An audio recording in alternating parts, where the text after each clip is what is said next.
एक सोझाजी नाम के गृहस्थ थे, उनका चरित्र है भक्तमाल जी में। वो महाभागवत थे। उनका ब्याह हुआ, पत्नी हुई, एक संतान हुई। जब संतान हुई तो उनको पत्नी को प्रसव पीड़ा में बहुत कष्ट होता है। उसका रोना चिल्लाना ये सब सुन करके जब प्रसव हो गया, बच्चा कुछ समय का हो गया, तो उनका जीवन में दोबारा मैं गर्भ धारण करने की चेष्टा नहीं करूँ, क्योंकि बहुत कष्ट होता है। और अब मैं ऐसे संसार से विरक्त भाव में भजन करना चाहता हूँ। अब नहीं। पत्नी से प्रार्थना की कि तुम्हारा पाणी ग्रहण किया है, इसलिए तुमसे हम अनुमति मांगते हैं या हमारे साथ चलो। अगर आप तो घर में सब सुख सामग्री है, बच्चा है, आप पालन पोषण करो, पर मैं विरक्त होकर आज से भगवान का भजन करूंगा। यदि आप कहते हो कि पाणी ग्रहण किया तो हमारे हाथ में हाथ मिलाओ, चलो, जैसे मैं रहूंगा वैसे रहना होगा, पर साथ में कुछ नहीं, कोई नहीं, और भजन करना होगा। तो उनका मैं आपके बिना तो रह ही नहीं सकती, आपके साथ चलूंगी। तो चली। जब गांव के बाहर निकली, जंगल में पहुंची तो देखा थोड़ा धीमी चाल है। उनका जल्दी से आओ ना, तो देखा गोद में बच्चा है। तो पहले उनका कहा था कि हमारे साथ अन्य कोई नहीं चलेगा, सिर्फ आपकी अनुमति है, आप बच्चा ले। बोले नवजात शिशु, इसको कहाँ छोड़े, इसको कौन पालन पोषण करेगा? तो उन्होंने कहा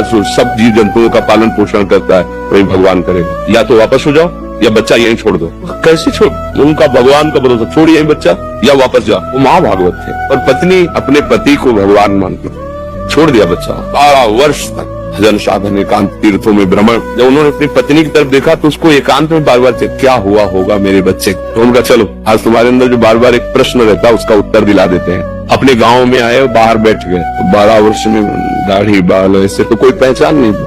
तो उन्होंने पूछा कि यार तुम्हारे गांव में एक सोजाजी थे, सुनाओ संत बन गए, तो उनके कोई संतान थी, क्या हुआ आपको पता है? तो उनका अरे भाई उनके भाग्य क्या कहने।